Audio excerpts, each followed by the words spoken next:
සාදු කාලයක් තබන්න ඇසෙන්න දෙව්ලොවට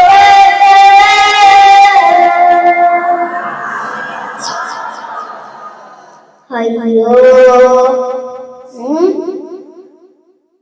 පණ දිනවගේ සාදු හඬේ ඒවා තමයි පින්වත දුක හිතන වැඩේ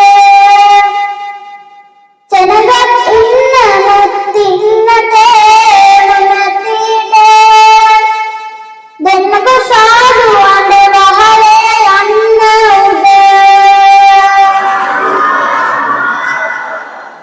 वाला मुड़ी नाम बड़ा मुड़ी ये सारू करना දැන් මොන්න මම ඔය වාසනාවලාට මේ ධර්මය නැමැති බේත් දෙන්නයි යන්නේ. හරිද? බොන්න බෑ කියන්න බෑ ඉතින් බලෙන් හරි බොන්න. හොඳයි? බොන්න බෑ කියන්න බෑ. බලෙන් හරි බොන්න. විඤ්ඤුපමෝ දිනවාරෝ සදමෝ සුපමෝ රෝදුපමෝ ක්ලේසාච ගේලන්නාව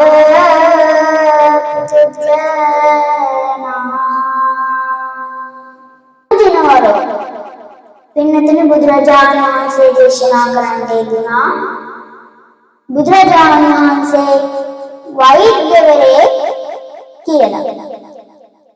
සද්ධම්මෝ සදුපමෝ සද්ධර්මී තමා බෙහෙත් රෝගෝපමෝ කිලේසාච ගලන්නාව පුදුජනා මේ ධර්මයේ කියන බෙහෙත් අපිට නිවන් මාර්ගය අවබෝධ කරගන්න නම් අනිවාර්යෙන්ම අවශ්‍ය වෙනවා. දැන් මොන්න මම ඔය වාසනාවලාට මේ ධර්මය නැමැති බේත් දෙන්නයි යන්නේ. හරිද? බොන්න බෑ කියන්න බෑ ඉතින් බලෙන් හරි බොන්න. හොඳයි? බොන්න බෑ කියන්න බෑ. බලෙන් හරි බොන්න. දැන් වෙනදින අපේ ජීවිතේ එක එක ලෙඩ හැදෙනව නේද? එක එක ලෙඩ හැදෙනවා. මට පෞද්ගලික කාලේ සෙල්ල දෙන්නවා සම්මුණ දෙන්නවා. ඉතින් මේ විදිහට එක එක ලෙඩ හැදෙනවා නේද? එතකොට අපි මොකද කරන්නේ? නිකම්ම බෙහෙත් ගන්න බෑ නේද? ඉස්පිරිතාලට ගිහින් ડોක්ටර් ලෙඩේ කියලා බෙහෙත් ගන්න ගෙදර ඇවිත් බොනවා නේද? එතකොට අපිට ලෙඩ හොඳ වෙනවද නැද්ද? හොඳ වෙනවා නේද? ඒ ලෙඩේ හොඳ වෙනවා. ආයි ජීවිත කාලේ ලෙඩ හැදෙනවද හැදෙන්නේ නැද්ද? හැබැයි ඉතින් ආයේ හැදෙනවා. හැබැයි මං ගාගෙන සුපිරි බෙහෙතක්. මේ බෙහෙත බිව්වොත් නම් ඉතින් ආයේ ජීවිතේටම ලෙඩ හැදෙන්නේ නැහැ. මේ බෙහෙත නම් මොකද කියලා දන්නවද? ධර්මයේ නැමැති බෙහෙත්. කොහොමද දන්නන්නේ මේකෙන් ජීවිතේටම ලෙඩ හැදෙන්නේ නැත්තේ? අපි හරි වෙලාවට හරි මාත්‍රාවට මේ ධර්මයේ නැමැති බෙහෙත් ලියුවොත් අපි නිවන් දකින්නවනේ. ඒක උඩින් ආලෙඩ හැදෙන්නේ නැහැ නේද? හරි. ඉතින් දා වාසලමලා ධර්මයේ නැමැති බෙහෙත් බොනවද? හොඳට බොන්න ඕනේ. හොඳේ. හරිද? ධර්මයේ නැමැති බෙහෙත් බොන්න ඕනේ. ඇසෙන බානට සීතලං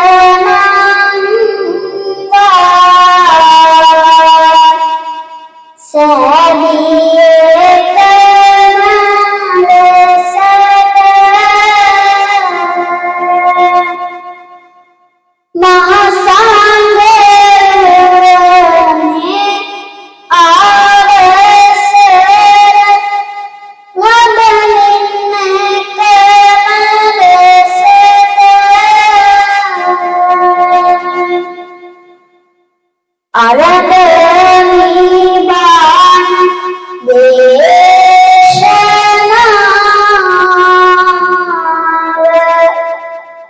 පින් සිදුවන ලෙසට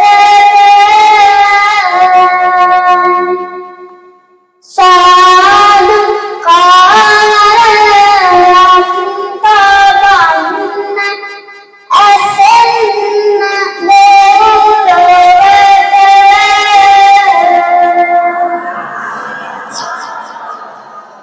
අයියෝ පණ දිනවගේ සාදු හඬ ඒවා තමයි පින්වත දුක හිතන වැඩේ සෙනගත් ඉන්න මුත්තින්නට මොනතිට දෙන්නක සාදු හඬ වහලේ යන්න උදේ වාලනම් උඩගියනේ වානම් පොඩක් උඩ ගියද ඒ සාදු ගන්න දෙයියන්ට එන්නම සාදු ගන්න දෙන්න ඊළඟ වාරෙමද හරි දෙයියන්ට එන්නම දෙන්න ඕන සාදුකාර දෙද්දී පින්නතුනි මම අද මාතෘකා කරගන්න දෙන්නේ මජ්ක්‍ධිම නිකායේ මජ්ක්‍ධිම පඤ්ඤා බ්‍රාහ්මණ වර්ගයේ එන ධනංජාන සූත්‍රය. මොකද ධනංජාන සූත්‍රය. පින්නතුනි දැන් බුදුරජාණන් වහන්සේගේ 84000ක් ධර්මස්කන්ධේ ප්‍රධාන වශයෙන් කොටස් තුනකට බෙදෙනවා නේද? මොනවාද? සූත්‍ර පිටකය, විනය පිටකය, අභිධර්ම පිටකය. එතකොට පින්නතුනි සූත්‍ර පිටකයේ කොටස් 5කට බෙදෙනවා. මොකද්ද? දීඝ නිකාය, මජ්ක්‍ධිම නිකාය, ඔය මේ විදිහට 5කට බෙදෙනවා. මම කියන්නේ ඔයගොල්ලන් ලේසි ක්‍රමයක් මේ කොටස් 5 මතක තියාගන්න. කියන්න. දීපං මචං සයිමන් අයියගේ කුඩේ.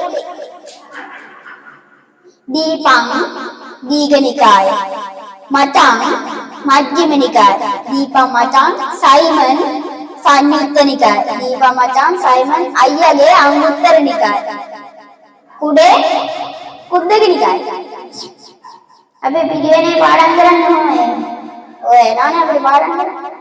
ඔන්න දැන් ඔන්න ඒක මතක තියාගන්න ලේසි ක්‍රමයක් කියලා දුන්නා. මොකද්ද? දීපං මචං සයිමන් අයියගේ කුඩේ. මතක තියාගන්න නෑ නේද? හරිද?